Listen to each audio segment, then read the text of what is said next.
고품격 날라리 방송 한준희 장지연의 원투펀치 362회 시작해 보도록 하겠습니다. 네, 362회 1부 시작하기 전에 드릴 말씀이 있습니다. 바로 오늘 주제는 U20 월드컵 바로 아르헨티나전 얘기를 좀 해볼 거고요. 바로 내일 또 바로 방송을 볼 수 있다면서요? 그렇죠. 챔피언스리그 대망의 결승전이 있기 때문에 네. 이번에는 편성이 월요일로 2부가 넘어가지 않고요. 그러니까요. 토요일 날 또 챔피언스리그 결승 프리뷰 네. 저희가 보내드리도록 하겠습니다. 네, 정말 큰 경기가 연속으로 금토 원투펀치에서 프리뷰가 된다는 점 잊지 마시기 바랍니다. 잊지 마시길 바라겠습니다. 그리고 한준희와 장지연 그리고 정순주를 연달아서 보고 싶으시다면 꼭 본방사수 해주시기를 바라겠습니다. 자, 그럼 1부 넘어가 보도록 할까요? 지금까지는 우리의 예상대로 가고 있는 것 같은데요. 포르투갈과의 경기에서는 1대 0으로 아쉽게 졌고 남아공과의 경기는 1대 0으로 승리를 가져갔습니다. 두 분 좀 어떻게 보셨어요?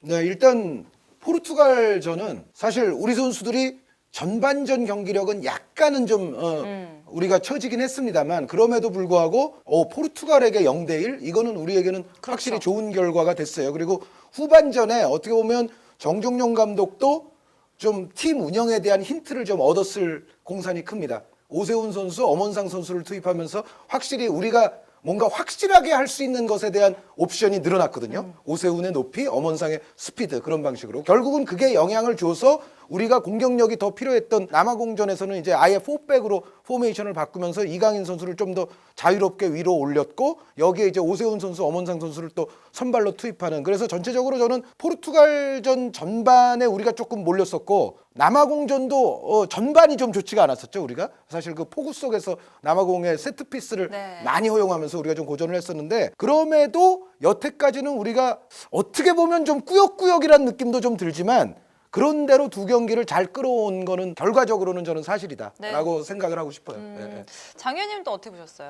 저는 일단 절반의 성공이라기보다는 그래도 정종용 감독이 상황에 따라서 대처를 잘했고 또 어차피 경기마다 사실 전략적인 컨셉을 이번에 준비한 그런 플랜대로 진행을 했거든요. 네네. 근데 이제 조금 달랐던 거는 포르투갈에 대해서 준비를 많이 했겠지만 이 팀이 생각보다는 그렇게 아주 다이나믹하고 적극적으로 공격 운영을 하는 팀은 아니에요. 그렇죠. 밸런스, 수비 밸런스를 어느 정도 좀 지키면서 운영을 하는 포지셔닝 플레이를 하는 팀입니다. 그래서 관리 축구를 관리를 하는 하는 축구죠, 전체적으로. 근데 우리는 이제 포르투갈은 우리랑 붙을 때 우리가 좀 약체라고 생각을 하고 공격적으로 좀 달려오지 않을까.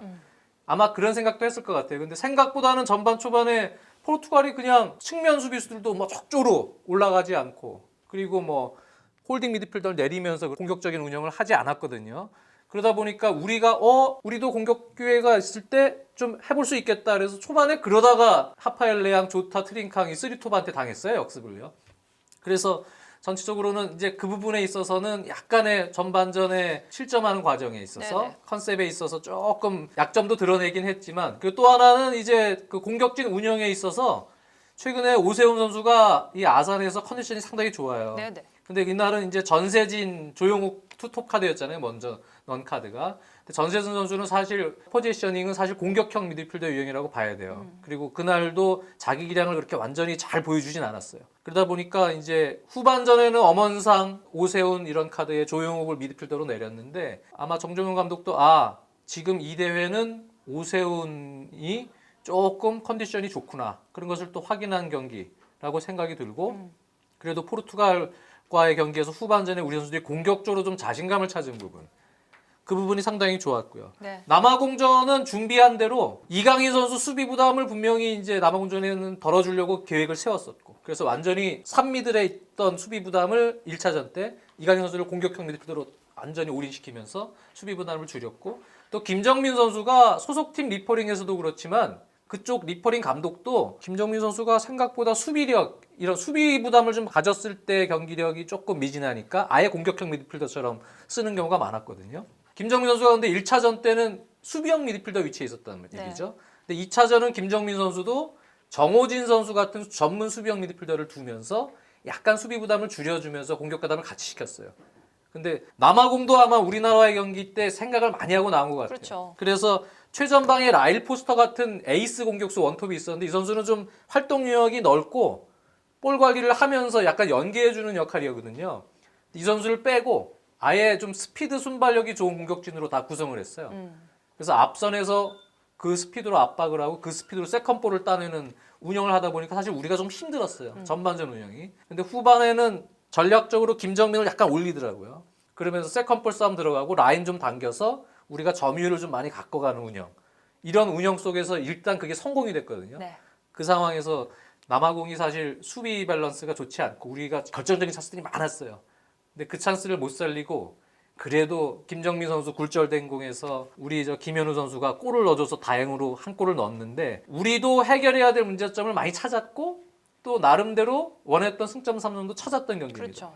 네, 그래서 제 생각에는 1, 2차전을 통해서 현재 이 대회에서 우리나라가 어떠한 방식으로 가야 되고 어떤 점을 보완해야 되는구나를 많이 느꼈던 수학이 있었던 1차전이라고 생각이 듭니다. 다만 이제 약간 냉정한 평가를 한 줄만 덧붙이면 그 공격적으로 우리가 세밀하게 만들어가는 플레이 그리고 이제 침착한 이제 확실한 마무리 이런 부분들은 확실히 지금 좀 문제거든요. 그러니까 맞아요. 전체 이 대회에 참여한 지금 모든 조들을 통틀어 보더라도 우리가 득점력 부문에 있어서만큼은 그다지 지금 좋은 상태는 아니에요. 그래서 네. 우리가 아르헨티나전 이제 뭐 프리뷰가 이어지겠습니다만 아르헨티나전을 통해서는 우리가 조금 더 이제 만들어서 득점하는 상황을 좀 맞이할 수 있으면 좋겠고 사실 뭐 약간 설레발 같지만 만약에 우리가 16강에 올라가게 된다면 그때는 정말 지키는 것만으로는 한계가 있거든요. 네, 득점을 좀 할 수가 있어야죠. 그래서 그런 부분에 대해서는 우리 미드필더라든가 공격수 뭐 이강인 선수를 포함한 많은 선수들이 조금은 더 생각을 해야 될 그런 1, 2차전의 결과인 것 같습니다. 말씀하신 대로 지난 2경기 동안 분명히 해결점도 찾은 것 같고 풀어야 될 숙제도 아직도 남아있는 것 같기도 합니다. 그래서 이제 아르헨티나를 만나게 되는데 이 경기가 어떻게 될지 굉장히 기대가 되거든요.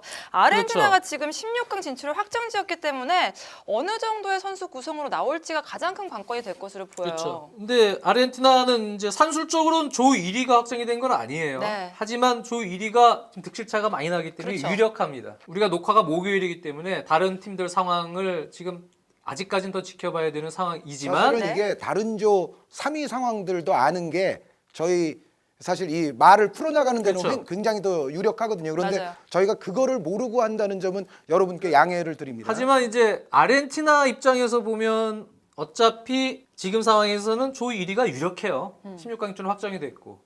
그러니까 이제는 3차전은 조금 관리하는 차원의 운영이 될 것으로 보이고 구체적으로 들어가면은 팀 내 에이스가 우리가 원투펀치에서도 얘기를 했지만 에세키엘 바르코 선수와 훌리안 알바레스라고 봐야 됩니다. 이 두 선수가 이제 두 경기 다 나왔는데 이 두 선수에게는 아마 휴식을 부여할 가능성이 있어요. 선발에서 뺄 가능성이 있죠. 그리고 또 수비형 미드필더 이 선수도 축 선수인데 두 경기 연속 선발 출장한 파우스토 베라 선수 있어요. 이 선수에게도 아마 쉬게 해줄 가능성이 높고 또 핵심 센터백인 원소속 팀이 아틀레티코 마드리드. 네, 파트리시오 페레스 선수는 못 나와요 우리나라 경기 때 경고 네. 누적으로. 그리고 카드가 있는 선수들 공격형 미드필더인 크리스티안 페레이라 선수가 있고요. 또 다른 센터백인 메디나 선수도 있습니다. 이 두 선수도 감독 입장에서는 우리나라 경기 때는 상당히 좀 조심스럽게 기용할 가능성이 있습니다. 늘지 안 늘지 모르겠는데 선발로. 그래서 일단은 그러한 기용 형태와 또 우리나라 경기 때는 아마 카드 조심하라 그럴 거고 선수들한테 아르헨티나는 부상 조심하라 그럴 겁니다. 그러니까 그런 부분을 고려하면 약간의 몸을 사리는 그런 운영도 나올 수 있거든요.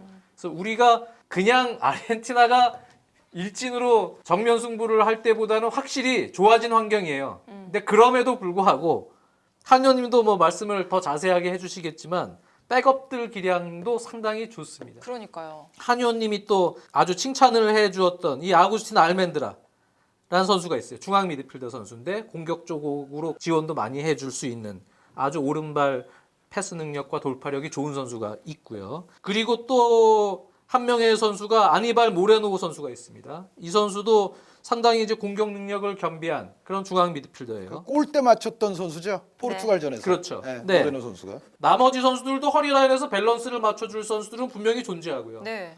또 공격진에는 이번 대회에 출장하지 않은 자국리그 콜론 소속의 찬칼라이 선수 있어요. 이 선수도 2선 모든 위치에서 뛰는 선수인데 오른발 결정력이 상당히 좋은 선수고 또 1차전에 선발로 나왔던 델라베가 아주 오른쪽에서 우직한 돌파도 하고 오른발 쓰는 선수인데 이 선수도 실력이 있는 선수입니다. 그리고 한 의원님이 또 말씀해 주셨던 지난 원투펀치 때 마로니 선수 포카에서 임대돼서 타이레스에서 지난 시즌에 좋은 모습을 보여줬어요. 이 선수도 상당히 테크닉이 좋아요. 오른발 쓰면서 많이 2선에서 다 뛸 수 있는 선수인데 그리고 또 왼발 킥 좋은 지난 2차전 포르투갈전 나왔던 우루시 선수, 또 최전방의 장신 공격수 가이치. 어떤 조합으로 나오더라도 에이스 한 2명 빼도 우리 수비진들은 계속 긴장할 수밖에 없는 라인업이에요. 그래서 근데 여기서 일부 이번 대회에서 기용을 조금 많이 못 받을 가능성이 높은 선수들은 동기부여가 엄청 셀 거예요. 그렇죠. 왜? 스카우터들이 다 보고 있습니다. 항상 그렇죠. 그렇죠. 네. 맞아요. 그래서 그러니까 그런 선수들을 사실 더 조심해야 됩니다. 네. 그래서 사실 이 아르헨티나전도 상당히 우리가 지금 쉬운 상황은 아니고 우리는 이제 풀 전력으로 나오겠지만 기본적으로 그 정종윤 감독도 그런 생각을 하고 그냥 아르헨티나가 풀 전력으로 나온다 생각하고 경기에 임해야 될 겁니다. 장 의원님의 지적대로 저는 에세키엘 바르코 선수, 훌리안 알바레스 선수는 반드시 빠진다고 봅니다. 네, 이 두 선수는 기본적으로 선발 아니라고 보는 게 좀 더 이제 정확한 예측이 될 가능성이 있고 저는 이제 페드로 델라베가 같은 선수가 이제 첫 경기에 선발로 나왔다가 이제 두 번째 경기는 또 빠졌거든요. 근데 델라베가 같은 선수는 반드시 선발 라인업으로 다시 돌아올 거예요. 그러니까 제가 봤을 때는 이제 라인업을 조금 예상해 보자면 이 델라베가 선수가 바르코 선수가 있을 때 남아공전에서 오른쪽으로 나왔는데 제가 봤을 때는 델라베가도 사실은 왼쪽이 더 다 볼 수 편해요. 있죠. 왼쪽이 더 편한데 바르코가 이제 왼쪽에서 에이스 역할을 하다 보니까 그리고 크리스티안 페레이라와 더불어서 또 왼쪽과 중앙 위치를 바꾸기도 하거든요. 그러다 보니까는 델라베가를 오른쪽에 세웠지만 요 경기 같으면은 제가 봤을 때는 델라베가가 왼쪽으로 나오고 오른쪽에는 곤살로 마로니 선수가 나올 가능성이 충분히 있고요. 그리고 최전방에도 장 의원님이 잘 말씀해 주신 토마스 찬칼라이라는 선수가 있는데 가이치 선수도 저는 쉬게 할 가능성이 한 60, 70% 된다고 보거든요. 그러니까 바르코, 알바레스와 더불어서 아르헨티나 지금 현 공격에서 가장 중요한 3인방이다 그러면 또 장신 공격수인 가이치를 꼽을 수 있기 때문에 아마 우리와의 경기에서는 가이치도 선발에서는 제외할 가능성이 저는 충분히 있다. 그러면은 그 위치로 갈 이 찬칼라이 선수가 그 위치를 대체할 가능성이 있는데 제가 이 아르헨티나 쪽 화면들을 조금 찾아보니까 찬칼라이 선수도 괜찮아요. 가이치 선수와는 또 다르게 가이치 선수는 이제 체격 조건이 좋으면서도 좀 다재다능한 면이 있지만 찬칼라이 선수는 정말 다양한 움직임이 위치를 좋아요. 소화할 수 있고 이 볼 키핑이라든가 기본기 그리고 결정력. 수비수 한두 명을 벗겨내는 능력 여기에 또 침착한 마무리까지 굉장히 여러 가지 능력을 갖고 있는 포워드로 보입니다. 그래서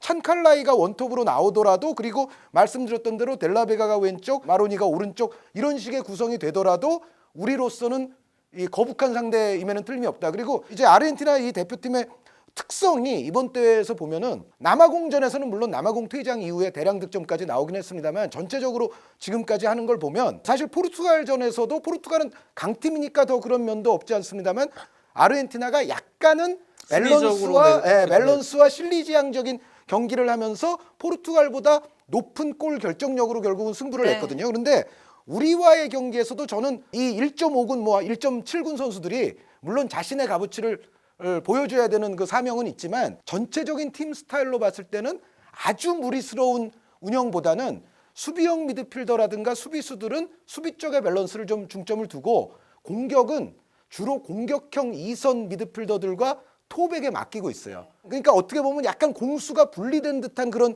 역할 분담인데 그게 잘 통해요. 왜? 2선 공격형 미드필드진과 이 원톱 라인 이쪽 공격에 가담하는 한 4-5명의 선수들이 기량이 좋기 때문에.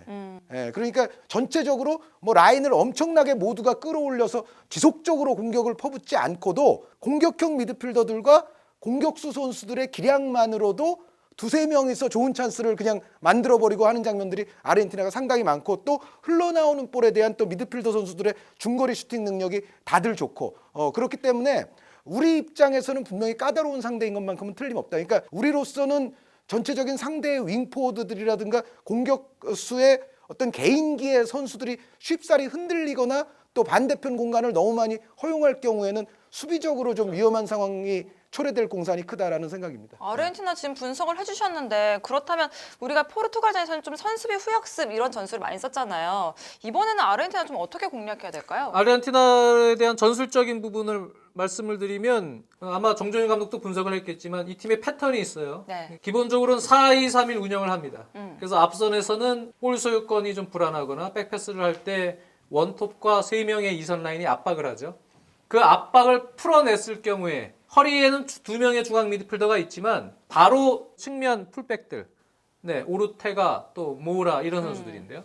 그런 선수들이 1대1로 상대 윙어에게 부딪혔을 때가 단점이 많이 나옵니다. 남미 그 선수권 대회 했을 때도 20세 이하 했을 때도 마찬가지고 이번 대회에서도 그렇습니다. 그래서 이 감독이 보면 2선 라인들의 대부분이 테크니션이 한두 명 있긴 있어요. 발재간이. 근데 기본적으로는 운동 능력, 스피드가 다 있고 그런 선수들을 좀 선호해요. 가이치 같은 유형도 있지만 그 앞쪽에서 끊었을 때는 바로 나가는 능력이 좋지만 그게 압박이 풀렸을 때는 윙포드들이 압박하다가 바로 측면 수비로 전환이 못 돼서 빠른 전환을 허용했을 때는 측면 수비들이 좀 약점을 그대로 1대1에서 윙어들에게 당하는 경우들이 있어요. 그런데 만약에 그런 운영이 계속 지켜지죠. 포르투갈전처럼. 그러면 후반 들어가면 예를 들면 웨이간트 같은 선수가 있어요. 이런 선수는 웨이간트 선수 기용될 가능성이 높아요. 예, 이 선수는 오른쪽 풀백도 보고 윙어도 보고 윙백도 보고 미드필더도 봅니다. 네. 근데 상당히 다부지고 공격력도 있고 탄탄한 선수예요. 이런 선수들 아예 오른쪽 미드필더로 놓고 플랫한 4-4-2로 바꿉니다. 그래서 아예 잠그는 형태로 가요. 4-4-2로 투톱으로 바꿔놓고. 그 웨이간트 선수 포르투갈전에 막판에 기용한 게 이제 그런 그렇죠. 효과를 노리고 그렇죠. 기용한 거예요. 네, 그리고 이제 잠근다는 얘기죠. 안전하게. 그러니까 우리는 사실 그 전에 상대 압박을 풀어내는 방법, 네. 쇼패스를 하는 게 위험성이 크면 오세훈 선수 쪽으로 향해야 되는데 오세훈 선수 쪽으로 갔을 때는 세컨볼 싸움을 어떻게 해줘야 되느냐. 엄원상이나 이런 선수가 중앙으로 들어오면서 빠르게 남아공이 우리랑 전반전 했던 것처럼 그렇게 가느냐. 아니면 그걸 풀 수가 있느냐. 네. 김정민이나 이런 선수를 통해서 풀게 된다면 엄원상 같은 선수들 빠른 선수들에게 얼만큼 측면 배후로 빨리 전개시켜서 그쪽에서 수비 라인을 좀 흔들어 놓고 그리고 이제 공격적으로 전개시켜서 우리가 골을 만들어낼 수 있느냐 그런 방법을 찾아야겠죠. 그래서 아마 정종용 감독도 이 팀에 대해서 지금 영상 자료들을 많이 확보를 해놓고 특성들을 보고 있기 때문에 분명히 어떤 컨셉을 준비를 할 겁니다. 근데 이제 그게 먹혀들어야 되는데 문제는 선수가 지금 다 많이 바뀐다는 거예요. 그쵸. 이 바뀐 선수들에 대한 특성에서의 또 조합은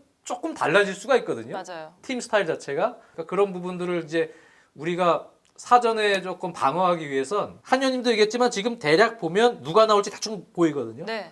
그 선수들 특징에 대해서 시간이 별로 없지만 철저하게 선수들에게 숙지시키고 1대1에서 일단 지면 안 돼요. 측면 수비수 같은 경우는 황태현 선수가 됐든 최준 선수가 됐든 그런 부분도 축지해서 우리가 끊어서 효율적으로 실리적인 결과를 낼 수 있도록 우리 골을 넣어야 됩니다. 아르헨티나전은 골을 못 넣으면 내 생각에는 비기기 힘들 것 같아요. 그러니까 골을 넣을 수 있도록 특히 초반 흐름 같은 거 잘 장악하고 그리고 어차피 우리가 주도권을 잡고 강하게 절박함이 있기 때문에 들어가면 아르헨티나 선수들은 아마 조금 어느 정도 시간이 돼서 관리를 하면서 그냥 마무리할 수도 있어요. 그러니까 그 전에 우린 골을 넣어야 돼. 네. 그래서 만약 0대1이다.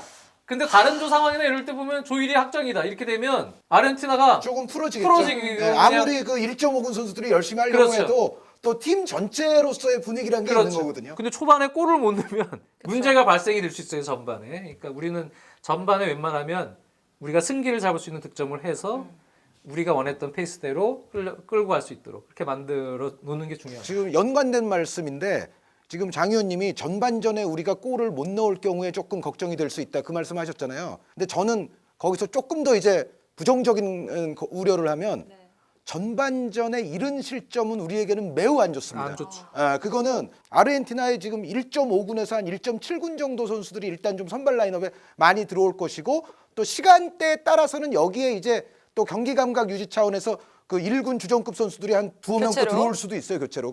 제가 얼마 전에 그 교체로 이탈리아 대 들어오겠지. 일본 경기를 중계했습니다만 이탈리아도 아르헨티나와 유사한 상황에서 일본과의 3라운드를 마지막에 네. 했는데 처음에는 거의 1.8군으로 나왔어요. 한 두어 명 선수 제외하고는 완전히 1.8군인데 후반전 되면서 이제 경기 내용이 또 안 좋았으니까 결국은 뭐 피나몬티 선수를 비롯해서 최고 주전급 선수들이 3명 정도가 또 투입이 됐거든요. 그래서 아르헨티나도 제가 봤을 때는 이탈리아 정도스러운 어떤 선수 멤버 운영을 저는 할 거라고 보는데 이제 그런 상황에서 우리가 그러니까 전반전이 굉장히 중요한 그렇죠. 거죠. 전반전에 우리가 좋은 상황을 만들어 놔야만이 전체적으로 끝까지 우리가 원하는 소기의 목적을 달성할 수 있는데 그런데 이제 약간 걱정되는 게 우리가 지금까지의 1, 2차전을 보면 전반전에 항상 내용이 별로 안 좋다는 거. 그러다가 뭔가 선수가 바뀌든 전술이 바뀌든 전략이 바뀌든 그런 걸 통해서 후반전에는 우리가 또 원하는 흐름을 가져왔기 때문에 우리가 그래도 지금 괜찮은 위치에 와 있거든요. 그런데 문제는 아르헨티나전에서 만약에 우리가 전반에 이른 시간에 실점을 하잖아요. 그러면 이 1.5군, 이 1.7군 선수들이 기분이 더 좋아지죠. 맞아요. 그리고 이건 뭐 내가 확실히 오늘 좀 활기치는 모습을 그러면 내 즐기는 기량을 축구가 보여줄 돼버려요. 수 그렇죠. 있겠는 걸? 막 이렇게 보여줄 되는 수 거죠. 있겠는 거리 돼버려요. 아르헨티나가 예, 진짜 예. 즐기는 축구가 예. 돼버리면 우리 힘들어져. 그리고 두 번째는 우리가 전반을 또 잘해야 되는 이유가 아까 좀 전에 후반전쯤 되면은 상대 1군 선수들의 숫자가 좀 더 늘어날 수도 있다. 교체로 들어와서 이제 그 이유도 있지만 기본적으로 우리는 거의 베스트 라인업으로 또 나가야 되기 때문에 체력적인 견지에서 지금 휴식 시간이 얼마 없는 지금 그리고 엔트리 숫자도 많지 않은 지금 타이트한 경기 일정 아닙니까? 이 상황에서 여태까지의 두 경기와는 다르게 이 경기는 우리가 후반전에 체력적으로 아르헨티나보다 우위에 설 수 있다는 보장이 없어요.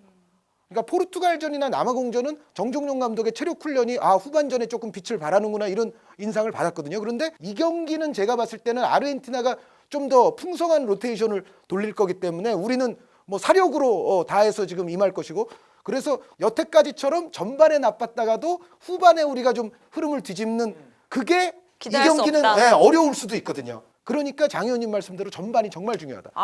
아르헨티나는 두 경기에서 지금 7골이나 넣었고 우리는 수비수 김현 선수 빼고는 한 골도 못 넣었단 말이에요. 딱 한 골 넣었죠. 그렇기 때문에 누군가가 해줘야 되는데 대체 누가 해줘야 될까요? 우리가 기대할 수 있는 정말 찬스를 만들어내는 건 물론 우리 플레이메이커의 이강인의 발끝으로부터 뭔가 이제 상황이 만들어져야 되겠지만 결국은 오세훈 선수, 엄원상 선수에게 또 많은 것이 달려있을 공산이 크다. 그러니까 그 얘기를 또 왜 드리냐면은 아르헨티나가 이 밸런스를 잘 갖춘 축구를 하고는 있는데 은근히 세트 플레이 장면 같은 데서의 수비는 조금 불안하고 그 장 의원님 말씀대로 측면으로 우리가 빠른 타이밍으로 크게 방향 전환을 시켜줬을 때는 포르투갈전에서도 보면 그런 상황에서 아르헨티나 특히 측면 수비 쪽에 뒷공간에서는 좀 허술함이 드러나기도 해요. 그래서 전체적으로 우리가 커다란 방향 전환을 좀 빠른 타이밍에 시켜준다든지 아니면 세트 플레이, 코너킥 같은 장면에서 뭔가를 좀 만들어내야 된다든지 이럴 때 결국 오세훈 선수, 엄원상 선수의 역할은 저는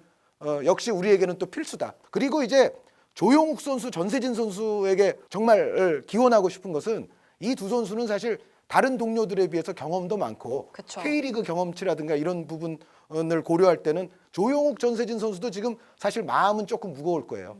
본인들의 어떤 명성이라든가 성과에 비해서는 지금 뭔가 보여줘야 되는데. 현실적으로 나온 게 없거든요. 그래서 저는 이 경기는 물론 이강인, 오세훈, 엄원상 이 트로이카는 우리 공격의 특성적으로 봤을 때는 이제 키 플레이어들이 되는데 여기에 좀 가급적이면 조용욱이라든가 전세진 선수도 이번에는 골을 터뜨리는 모습이 한번 나와주면 네. 우리가 또 16강 가서까지도 아마 우리에게는 크게 도움이 될 거고 이 두 선수가 골 득점에 있어서의 사기를 저는 회복할 필요가 있는 경기가 돼야만 한다고 보거든요. 그리고 이 경기는 한 의원님도 말씀드렸지만 상대 특히 셋피스 할 때 주축 수비수 센터백인 페리스는 못 나와요.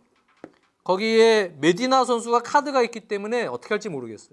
그러면 백업 중에 센터백이 한 명 있어요. 센투리온이라는 선수라고요. 네, 이 센투리온 같은 선수가 있는데 그 선수에다가 어떤 선수를 파트너로 넣을지 모르겠어요. 근데 이 선수가 나올 수도 있거든요. 센투리온 선수가. 또 산티아고 소사 같은 선수가 수비로 내려올 수도 있겠어요.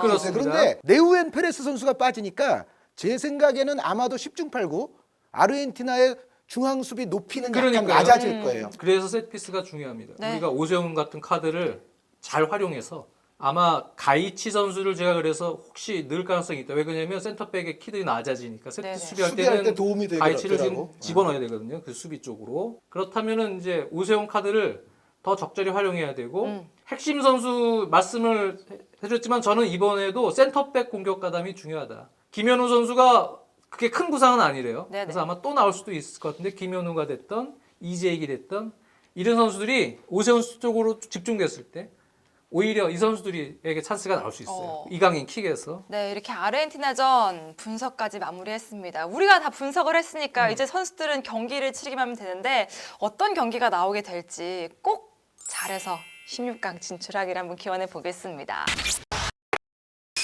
자, 이제 원투펀치 바로 승부 예측으로 들어가 보도록 할게요. 어떡해요. 올킬은 아니지만 어, 발렌시아를 맞추셨어요. 네, 지난주에 그리고 서울 포항 무승부도 그러니까요. 맞췄잖아요. 두 개 맞추셨어요. 정순재 아나운서가 정말 역대 올킬 중에서도 가장 희박한 확률의 엄청난 와. 올킬을 할 뻔했는데 그거를 바이에른 뮌헨이 망쳐버렸어요. 그러니까요. 바이에른 미는 왜 그랬어요? 발렌시아의 승에 라이프치 승까지 맞췄으면 이야 정말 대단했을 그러니까 텐데. 이제 올킬 쉬울 것 같은데요. 좀 이제 좀만 더 하면 올킬 할 수 있지 신하영 아나운서가 지금 않을까요? 비웃고 있어요. 올킬도 아닌 거 많이 가지고 올킬은 사람 뭐 없어. 어쨌든 이렇게 어려운 경기를 뭐 마쳤다는 거에 대단해요. 굉장히 의의를 두면서 바로 그러면 362회 예측을 시작해 보도록 하겠습니다. 이번에는 제가 올킬하라고 제작진들이 다 K리그를 해주셨는데 네. 올킬 하지 말란 얘기인데. 사실 이거 더 어려운 것 같아요. K리그가 세계에서 아, 제일 어려운 어려운 것 리그예요. 같아요. 세계에서 정말. 가장 어려워요. 세계에서 가장 어려운 것 같아요. 저는 아무리 해도 모르겠더라고요. 먼저 성남과 인천의 경기부터 한번 살펴보겠습니다. 네, 5월에 한 번도 이긴 적 없는 성남하고 그리고 인천은 제주 상대로 첫 승을 이뤄냈어요. 유상철 유상철 감독 감독 축하드립니다. 부임 이후로. 그러면 이 경기는 과연 어떻게 될까? 저는 아무리 생각해도 모르겠습니다. 성남 홈 경기죠. 네. 네. 네, 성남의 승 저는 예상합니다. 지난 경기는 어떻게 보면은 공격은 많이 했지만 결정력이 좀 떨어지는 모습 보여줬지만 뭐 에델 선수나 이런 선수들의 공격을 중심으로 한 공격 조직력, 내용적인 측면만 보면 저는 인천을 이길 수 있는 상태라고 지금 생각이 들어요. 네. 네, 그래서 성남의 현재 경기 내용에 조금 더 점수를 주고 싶고 아, 성남의 경기력이 최근 성남이 4연패를 했어요. 그러니까요. 연패예요. 4연패를 했고 또 강팀들을 최근에 많이 상대를 했었거든요. 그런 과정에서 좀 실점도 좀 많았고 했던 게 사실인데 근데 장 의원님 말씀에 저도 동감은 해요. 경기력 자체가 그렇게 나쁜 건 아니에요. 성남 경기력은 괜찮았는데 이제 찬스에서 사실 결정력이 좀 부족하고 상대적으로 이제 최근에 실점은 좀 많았어요. 근데 저는 인천의 최근 경기력도 아주 나쁜 것 같지는 건 않아요. 맞아요. 예, 인천 그 제주전을 보건대도 물론 인천도 팬들의 기대치에는 아직 눈높이에 도달한 수준은 아니지만 제가 봤을 때는 인천도 버틸 정도는 될 것 같고 성남에 저는 한 가지 걱정되는 게 최근에 경기력은 그렇게 나쁜 게 아니었지만 팀 분위기가 과연 정말 으쌰 남기일 감독을 위해서 으쌰 이거를 할 수 있을 거냐는 약간 저는 물음표도 없지 않아는 있어요. 선수들이 저는 근데 성남 선수들이 저는 그렇게 해주기를 바라지만 분위기는 조금 다운되고 있는 건 전 사실이라고 보거든요. 그래서 요 경기는 저는 무승부. 진짜 모르겠는데. 왜냐하면 저는 성남 경기를 봤었거든요. 근데 확실히 선수들 분위기가 그다지 좋지가 않대요. 거기다가 또 자자 선수 얘기도 좀 있었고 그랬기 때문에 분위기가 안 좋은 상황에서 또 지금 인천승. 두 경기 7실점을 하고 있어 수비가 흔들리고 있거든요. 정순주 아나운서가 이제 우리 말을 안 들어요. 반항기야. 예, 무조건 이제 인천승이에요. 반항기. 그래서 인천승이라는 얘기죠. 아니 근데 사실 이게 어떻게 라인업을 또 나올지가 좀 관건이라서 고민을 했는데 이렇게 몰고 가시니까 인천으로 가볼게요. 네, 뭐. 인천의 원정승. 두 번째 매치업 살펴볼게요. 수원과 강원의 경기입니다. 네. 이 경기 좀 어떻게 될 것 같으세요? 이 수원 경기는 빅버드거든요. 강원도 요즘 정말 만만치가 않아요. 그러니까 지더라도 그렇게 쉽게 안 지고 맞아요. 부상자들도 적지 않은데도 김병수 감독 스타일이 이제 선수들에게 정신 나오죠. 어느 정도 잘 녹아들어서 이제는 강원이 어려운 멤버 구성의 어떤 날이라 하더라도 어느 정도 잘 해요 경기를.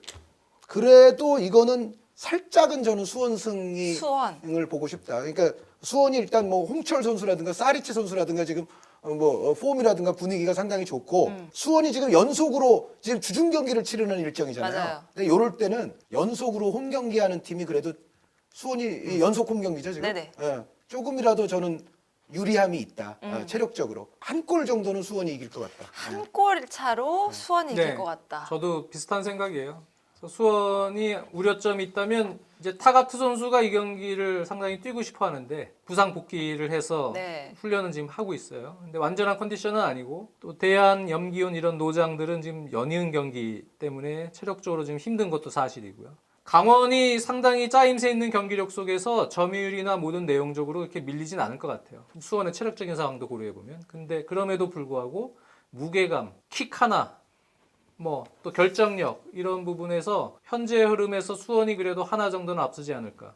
홈에서. 그러니까 저도 한현님하고 똑같아요. 한골 정도. 한 골차 신승 예상합니다. 자 이럴 때 강원. 정순주의 선택은 강원? 강원? 무승부도 아니고 강원. 강원? 네. 좋아요. 왜 신하영이 자꾸 반대로 했는지 느낌이 와요. 오케이. 이제 점점 느낌이 오기 느낌이 시작해요. 와요, 이제? 두 분 말을 듣기가 싫어요. 그래서 강원승으로 한번 가보도록 할게요. 마지막 경기 한번 볼게요. 포항과 대구입니다. 와, 지난 수원전에서 김기동 감독의 무패 행진이 끝이 났거든요. 그날의 경기력은 그렇게 좋지는 않았는데 대구를 만나서는 어떨까요? 쉽지 않은 경기입니다. 네, 대구도 지금 계속 골을 못 넣고 있고 그쵸. 타이밍상 두 팀 다 득점이 나올 것 같아요. 네, 두 팀 다 지금 그런 무득점 분위기를 탈피하기 위해서 체력적으로 힘든 상황에서도 득점은 나올 것 같은데 네. 쉽지 않네요. 저는 무승부 봅니다. 무승부. 네, 1대1 정도. 1대1 포항도 지난 무승부. 경기를 잘 못해서 선수들이 지금 상당히 좀 반전하려고 노력을 할 것이고. 근데 지금 많이 지쳤어요. 대구 네, 선수들이 맞아요. 베스트만 지금 뛰다 보니까. 너무 지쳤어요. 그래서 수비 전환 시에는 또 포항에게도 실점 김승대나 뭐 최용우나 이런 선수들의 공격력에 조금 좀 고전할 가능성이 있다고 보여지는데 두 팀의 현재 그러한 몸 상태나 결정력을 고려해 볼 땐 그렇게 다득점은 나오진 않을 것 같고요. 1대1 정도? 1대1 정도. 네. 1대1 무승부? 위원님은요? 이하 동문이에요. 이게 만약에 시즌 초반부면 저는 원정이라도 대구 우세를 그렇죠. 이야기했을 공산이 아주 큽니다. 그런데 지금 상황에 대구가 과연 전광석과 같은 역습에 이은 그 알파신에서도 격찬할 수밖에 없는 그런 게 되느냐. 게다가 주중 경기를 치르고 지금 주말인데 그렇죠. 저는 조금 어려울 것 같아요. 그리고 스틸리아드에서의 포항은 최근 김기동 감독 지휘봉 잡은 이후에 결코 만만치가 않습니다. 근데 그렇다고 대구를 진다고까지 말하기는 좀 또 어려워요. 그래서 무승부. 이고 장 의원님 말씀대로 1대1 정도 스코어가 가장 합리적이라고 생각합니다. 저는 대구 할게요. 대구. 신하영 씨의 빙의인데 지금? 네. 아니 사실은 저 바로 지금 제가 어제 네. 포항 경기를 보고 왔잖아요. 포항 경기를 봤을 때 살짝 조금 흔들리는 모습을 보여주더라고요. 근데 그 말투도 신하영 장군하고 굉장히 유사해요. 네, 그래요? 그리고 전 대구 할래요. 이거 딱 그냥 끊어버리는 게. 이게 점점 이제 원투펀치가 진행이 돼가면서 왜 그렇게 했는지 알 것 같아요. 자꾸 반항기도 자꾸 생기고. 그러니까 막 연구하고 듣고 네. 막 고민해봐야 별 소용이 없다. 네, 질러버리겠습니다. 대구 가겠습니다.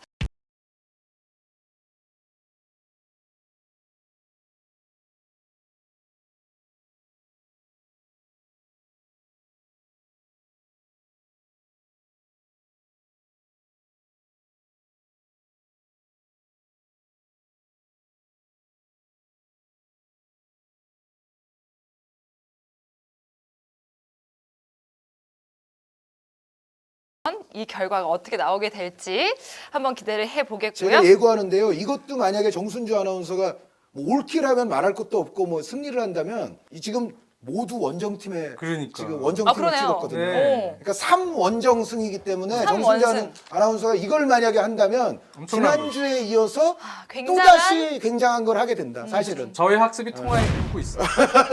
이게 그냥- 돌아가시는 것 같아요. 네. 알겠습니다. 이렇게 얘기하다 보니까 또 362회 1부 끝날 때가 돌아왔습니다. 요거 말씀드리고 끝낼게요. 아직 모르시는 분들이 계시더라고요. 매주 목요일 10시 10분에 우리 뭐 하죠? 오픈 채팅. 그렇습니다. 네. 오픈 제가 채팅. 그걸 알아요. 대단해요. 역시 한준희 의원님이 이렇게 바로 나오는 건 처음인 것 같아요. 오픈 채팅하고 카카오 TV 라이브를 네. 하잖아요. 매주 목요일 10시 10분에는 오픈 채팅 그리고 카카오 TV 라이브를 진행을 하니까요. 꼭 들어와 주시길 바랍니다. 그러려면 친구 추가해야 된다는 사실 아시죠? 꼭 그것도 들어와 주시길 바라겠고요. 저희 이제 인사드리도록 하겠습니다. 이 방송은 금요일날 나오고요. 그 다음 바로 내일 또 토요일날 나오는 게 있죠? 챔피언스리그 UEFA 챔피언스리그 결승. 프리뷰 네. 기대 많이 해주시길 바라겠고요. 저희는 인사드리도록 하겠습니다. 내일 만나요.